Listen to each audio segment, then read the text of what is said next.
앞서 보도에서 공천권을 둘러싼 새정치민주연합의 갈등 원인을 짚어봤습니다. 이번엔 이강윤 정치평론가와 함께 문재인 민주연합 대표의 리더십과 향후 전망을 살펴보겠습니다. 네, 안녕하십니까? 안녕하세요.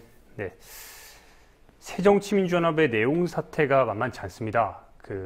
단순히 이 계파 갈등으로 볼 수 있는 건지, 아니면은 지금 앞선 보도에 마찬가지로 공천권 싸움으로 볼 수 있는 건지, 평론가 보시기엔 어떠십니까? 두 가지가 물론 섞여 있는데요. 처음에 막말 파문과 계파, 선거 패인 분석을 놓고 시작되었던 갈등이 확전 국면에 들어서서는 결국 공천권 문제를 위한 다툼이라는 게 적나라하게 드러나게 됐죠.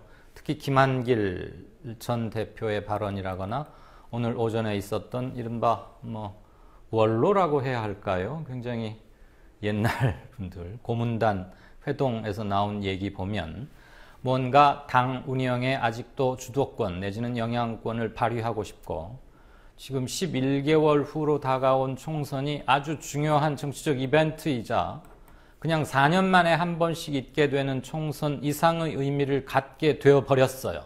왜냐하면 새정치연합이 제1야당이 최근 2007년 이후로 모든 선거에서 계속 져왔기 때문에 이제야말로 존립을 의심받게 되는, 또는 존립을 평가받고 심판받게 되는 마지막 기회라는 거죠. 내년 총선마저 잃게 된다면 그 이듬해에 있을 대선에서 좋은 결과를 기대한다는 것은 대단히 어렵기 때문에, 그래서 내년에 본고사를 앞두고 뭔가 영향력을 좀 확보해 둬야겠다. 선거를 목전에 앞둔 영향력은 아주 쉽게 말하자면 공천권이라고 하겠죠.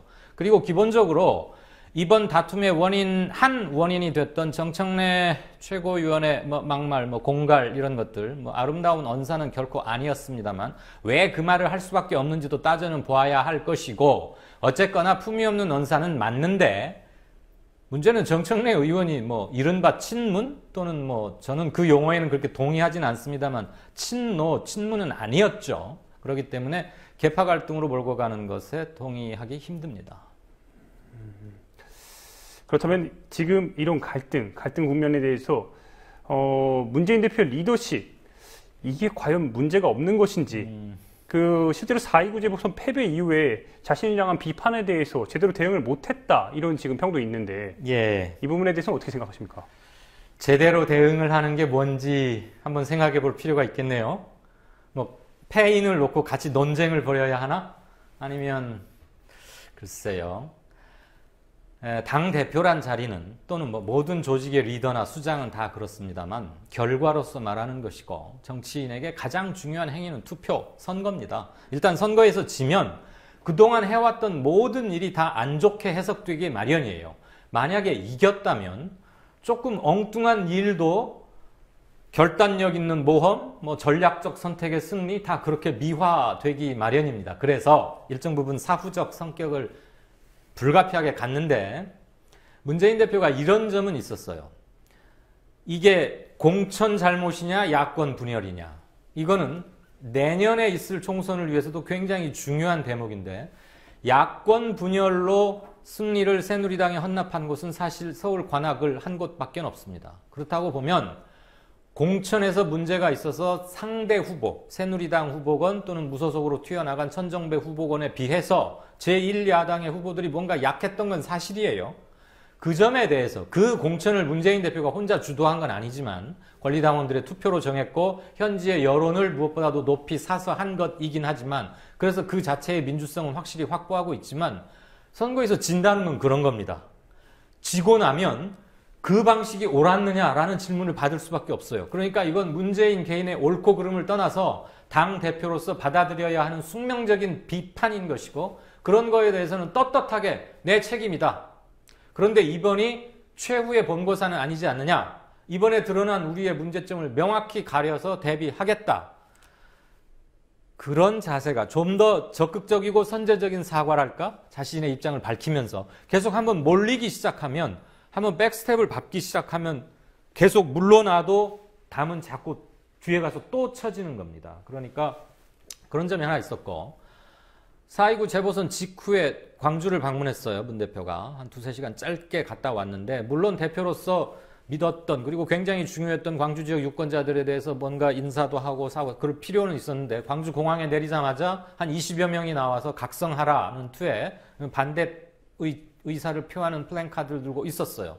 그 자리를 피해서 귀빈실로에서 빠져나갔거든요. 저는 그 짤막한 동선이나 예우 그걸 말하자는 게 아니고 문 대표가 스스로 그런 쪽으로 갔었어야 합니다.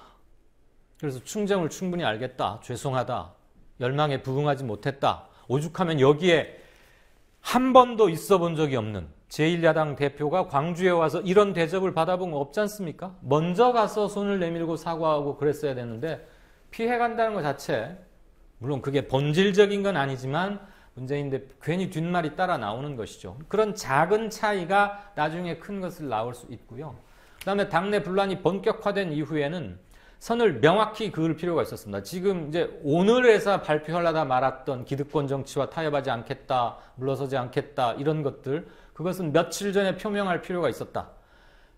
정청래와 주승용 개인 간의 다툼이 아니었단 말이죠. 그랬을 때 대표로서 조금 더 결기 있게 행동하는 건 좋았는데 본인이 모든 걸 낮은 자세에서 조용히 해결하려고 하는 게 좀 강하지 않았나. 그런데 지금 당내의 특히 호남 민심의 아전 인수식 해석을 둘러싸고 용소숨이 치고 있기 때문에 이렇게 내홍이 커지고 그래서 내상도 깊어진 그렇게 봅니다. 좀 아쉬운 점이 많습니다. 그러나 이거는 문재인이면 그랬고 다른 사람이면 잘했을 거라는 그런 가정을 하는 것은 큰 의미는 없을 겁니다.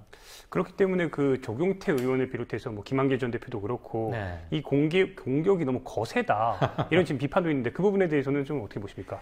실제로 네. 오늘 오후에 그 민주당 당원들이, 그러니까 새정치민주연합 당원들이 조경태 의원에 대해서 출당 조치를 요구하면서 이런 네. 지금 제스처도 나왔는데 그 부분에 대해서는 어떻게 평가하십니까? 오랫동안 골마왔던 문제가 있죠. 일테면 방법론상의 차이인 건지 철학 또는 시국과 상황을 인식하는 근본적인 시각의 차이인지는 굉장히 중요합니다. 그건 서로를 위해서 명확히 아닌 것이 확인이 된다면 조금 달라서 좀 얘기를 해보면 좁혀질 수도 있고 약간 찌그락찌그락 하면서도 같이 갈 수 있는 건가 아니면 근본적으로 딛고 있는 땅이 다른 건가 이건 본질적 차이거든요. 그래서 도저히 화합하고 융합하기 힘든 철학적 차이가 있다면 서로를 위해서 헤어지는 게 맞긴 합니다. 근데 조경태 의원은 부산이라는 야당의 불모 지역에서 3선을 해왔기 때문에 자신으로서는 자신의 정치력이나 이런 거에 대한 프라이드가 상당할 거예요. 그리고 민주당의 주류와 자신을 당선시킨 지역구민들, 유권자들의 정치적 정서는 확실히 다르기 때문에 조경태 의원은 자신의 재선 이후의 정치적 활로를 위해서도 계속 이쪽 부산 지역의 정서에 치중할 수밖에 없는데 그게 동일궤를 이루긴 대단히 힘들죠. 그래서 3선씩이나 한 사람이 뭐 또 최고위원이기도 하고 출당 조치를 받았다는 것 자체가 일단은 굉장히 되돌아보고 성찰해야 할 구석이 많은데 철학적 차이가 정말 심각한지 아닌지는 본인들이 훨씬 잘 알 겁니다. 그래서 3선쯤 됐으면 현명하게 자신의 길을 선택하는 게 좋지 않은가 그런 생각은 합니다. 네. 분란의 요소를 계속 제공하는 것은 중진으로서 소망스럽진 않죠. 그 말씀 주셨던 그 호남 민심에 대해서 좀 살펴보겠습니다. 네. 그 당내 비주류 세력들이 호남 민심의 대변자 역할을 자처하는 모양새를 지금 취하고 있는데 이들이 말하는 그러니까 박주선 의원을 비롯해서 호남계 출신들이 이야기하고 있는 그 호남 민심 이 과연 실체가 무엇이며 근거가 있는 이야기입니까? 실체가 무엇이냐? 실체는 있을 겁니다. 다만 한두 가지로 요약하기는 대단히 복잡할 겁니다. 사람 10이 모이면 10가지 생각이 있는 것이니까요. 호남의 그 많은 유권자들이 각인각색이긴 하지만 그동안의 주요한 투표에서 일정한 정치적 경향성을 보여온 것은 사실이죠. 그리고 광주 항쟁이나 또 뭐 근현대사의 역사적 경험을 통해서 이른바 민주의식, 정치의식이 타 집단에 비해서 타 지역에 비해서 높은 것도 사실입니다.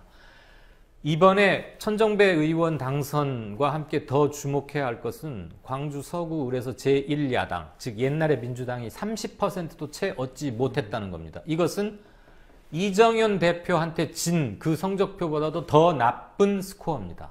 30%도 못 얻었다는 것은 대단히 놀랄만하고 새로 답안지를 써야 하는 수치이면 분명한데 가변적인 것이죠. 상대가 천정배고 이쪽에서 내세운 후보가 조영태 후보였기 때문에 그렇게 점수 차이가 많이 났던 요인도 하나 있고요. 천정배 당선